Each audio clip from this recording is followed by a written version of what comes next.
ઉત્તરાંચલમાં છું. થોડા દિવસ થાય, 15 દિવસ થાય, મહિનો થાય, ફોન કરીએ બનારસમાં આવી ગયો છું. પાછા થોડો ટાઈમ થાય અને ફોન કરીએ કચ્છમાં 2-4 દિવસ ફરવા આવ્યો. આ અહીંયા જે બધા આપણને પિક્ચરો જોવા મળે છે એ શેને લીધે છે? આને લીધે. ક્યારે ક્યાં પહોંચી જાય કોઈ નક્કી નથી હોતું. કોઈ સાથી મળે અમારા જેવા તો સાથી સાથે, અને સાથી ના મળે તો એક.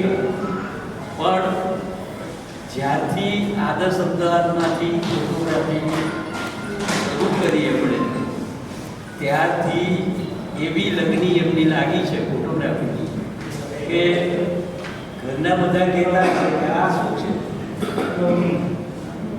15 દિવસ થયા ને તમે કહો છો અહીંયા જવું છે, 15 દિવસ થયા ને અહીંયા જવું છે, પણ એમનો આત્મા રહી શકતો જ નથી.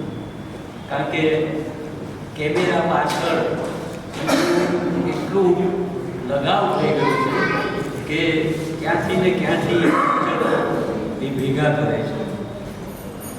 અહીંયા જે બધા વિષયો એમના છે, આમ તો એક વિષય પર પ્રદર્શન કરવું એવું આમ માનતા હોય બધા, પણ એમણે આ જે એમાં એટલા બધા વિષય છે કે એક વિષયને તમે જુઓ અને બીજાને ભૂલી જાઓ. ક્યાં ક્યાં અંતરિયાળ જગ્યાઓથી એમણે ફોટોગ્રાફી કરી છે, અને કેવી કે જે પ્રવૃત્તિ થતી હોય એમાં છેક અંદર જઈને એ ફોટોગ્રાફી કરી આપે. અને એ જ એમની ખૂબી છે કે બધા જે ફોટોગ્રાફી કરતા હોય એના કરતાં કંઈક ઇન્ટિરિયર જઈને ફોટોગ્રાફી કરવી અને કંઈક નવી વસ્તુ પકડીને લાવવી. આ શો ખરેખર અદ્ભુત છે કે એમાં બધા વિષયો આવરી લેવાયા છે એમના દ્વારા. અને હમણાં સવારે એવી વાત થઈ કે એક ભાઈએ પૂછ્યું કે તમે હિમાલયમાં કેટલો ટાઈમ ગયેલા છો? હિમાલયમાં તો ઘણી બધી વાર ગયો છું.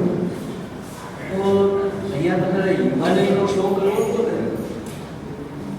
પછી બે વાત કરી. મેં કીધું કે આ 25,000નો શો છે એટલે બધા વિષય છે, પણ લાખ રૂપિયા લઈને હવે આવતા વર્ષે એ કરવાના અને એ હિમાલય ઉપર કરશે. એટલે એમની પાસે બહોળો એક ફોટોગ્રાફીનો કલેક્શન છે અને ખૂબ ખૂબ શુભેચ્છા એમને પાઠવું. અને હવે તો હિમાચલમાં જવામાં તકલીફ થાય એવું પછી ભવિષ્ય થાય એના કરતાં એવી રીતે કરે બીજું પ્રદર્શન કે આખો હિમાલય આપણને બતાવે. સોમપુરા સાહેબ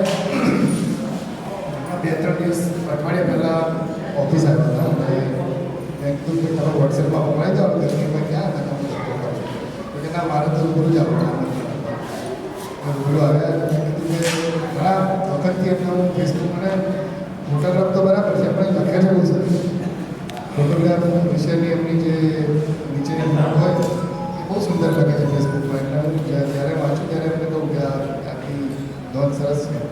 એટલે નોંધ એમણે ચાલુ રાખી જુદા જુદા હોય આટલા બધા એજ્યુકેશન હોય અને એમાં ક્યાંનું છે શું છે એવું લોકોને જાણવાની ઇંતજારી હોય, કેવા સંજોગોમાં ક્લિક કરીને જાણવાની ઇંતજારી હોય. તો એ બધું એ થોડું મોટા વિશે લખે અને કે ફેસબુક પર કે જ્યાં આવે તો સારું પ્લેટફોર્મ જોઈએ છે કે મૂક્યા ત્યાં મૂકવા માટે તો બહુ સારું એક કલેક્ટિવ વર્ક આપણી પાસે થાય.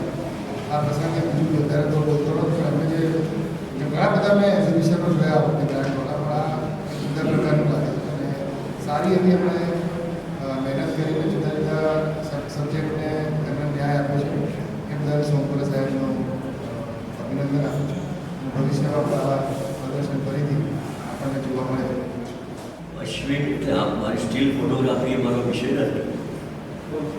જો કે ડોક્યુમેન્ટરી ફિલ્મ મેકિંગનો એ ખરો વર્ગ છે, ભણાવવાનો પણ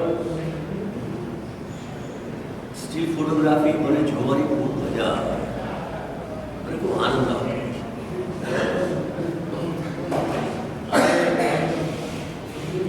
3 વર્ષ પહેલાં મેં અશ્વિન મારો 55 વર્ષનો મિત્ર છે, એટલે ક્વોલિટી અને શરૂઆત કરેલી અને એ સમયમાં અમે ખૂબ ધમાલ મસ્તી કરેલી છે. અત્યારે અમુક ટાંકો અને બહુ મીઠભાષી અને લાગે છે, અને વિવેકભાઈ કહ્યું કે એ સારું લખે છે, એ બહુ સારું કવિ હતું ને છે, પણ એ કવિતાને બદલે હવે તમારી સાથે છે.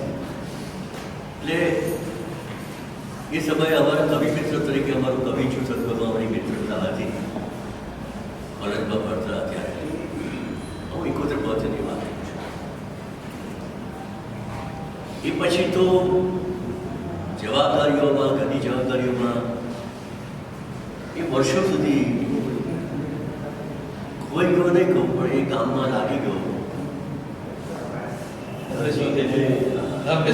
અમારા માટે ખોવાઈ ગયો અને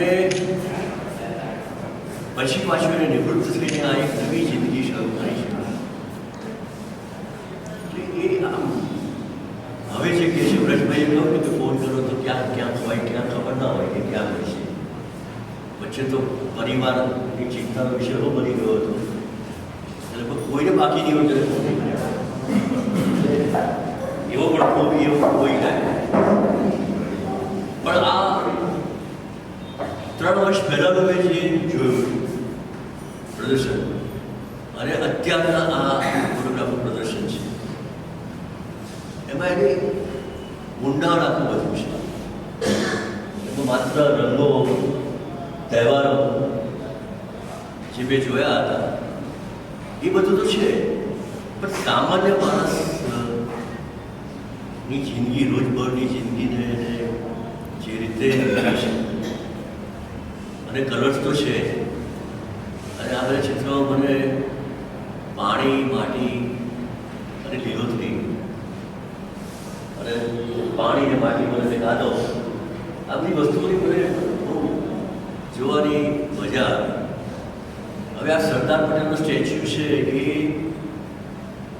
લગભગ એટલા બધા સરદાર પટેલના સ્ટેચ્યુના ફોટોગ્રાફ જોઈએ છીએ, સરકારી ફોટોગ્રાફ જોઈએ છીએ, તો આ સરદાર પટેલને જોઈને બીક લાગી જાય એવા વિભાવના આપણે સરદાર જોતા હોઈએ છીએ. પણ સરદારની જે આ ભવ્યતા છે, જે રીતે એને કીધી છે, મેં એમને વાત કરતો હતો, મને કહે છે કે મેં આ બસમાંથી લીધેલો ફોટોગ્રાફ છે. એટલે એ એની આ એક પછી એક આગળ સિદ્ધિ બનતી જાય છે અને મનુષ્ય જીવનના આનંદમાં એનો પણ પોતાનો આનંદ એ શોધતો જાય છે અને એ આનંદની પ્રવૃત્તિ એની વધતી જ જાય અને ક્યારેક ક્યારેક તમારી સાથે કવિતાઓ પણ લખતો રહે એવી શુભેચ્છા. પ્રિય મિત્ર મનીષી અને આપ સૌ મારા વાલા મારા માટે કબરી અને ભારે કામ કરવાનું આવ્યું છે. તમે બધા તો ઘરના જ છો એટલે ખાનગી વાત કરી દઉં કે આમ તો આમને સામને હું ગમે તેટલું બોલતું લખી પણ લઉં, પણ 4 માણસ વચ્ચે બોલવાનું આવે ઊભા થઈને ત્યારે ટાંટિયા એકી બેકી રમવામાં આવે. અત્યારે ગ્રોજન છે, એ જ દશા છે અત્યારે. એટલે લખેલું વાંચવામાં જો રોજાલાપસી થાય તો દરગુજર કરજો. ઘણી વાર અમારે થાય, વ્રતભાઈ કે તમે બોલો કે હું બેઠો નથી બોલું. આજે હું એક ફોટોગ્રાફર તરીકે નહીં પણ એક કલાપ્રેમી આપના મિત્ર તરીકે આપ સર્વેનો ખૂબ ખૂબ આભારી છું. તમે હંમેશા રૂબરૂ સોશિયલ મીડિયા અને રૂબરૂમાં પણ મને પ્રોત્સાહિત કર્યો છે, મારો ઉત્સાહ વધાર્યો. એનું પરિણામ એટલે આ મારો બીજો solo show, second step in the lens. આ બીજું પગલું છે જે કેમેરાની કલાની દુનિયામાં પગ પાડવાનું દ્યોતક છે. મારી તમામ લાગણીઓ સંવેદનાઓ કેમેરા દ્વારા આપ સર્વ સુધી પહોંચાડવાનો એક નમ્ર પ્રયાસ છે. મારો પહેલો શો એ એક હિંમત હતો અને બીજો પ્રયાસ એક વિશ્વાસ છે અને એ તમામ આપના સાથ સહકાર અને પ્રોત્સાહનને આભારી છે, આપને સમર્પિત છે. હવે ઘણીવાર મને ખબર નથી પડતી કે હું ફોટોગ્રાફ પાડવા જાઉં છું કે ફરવા જાઉં. એકચ્યુઅલી જુઓ તો નોકરી મારી એવી હતી કે 20 દિવસ શૂટિંગ રહેતું. એટલે હું ઘણી વાર કહેતો ઓફિસમાં કે હું સિટી ગયો તો ચંદ્ર ઉપર પહોંચીને પાછો આવ્યો.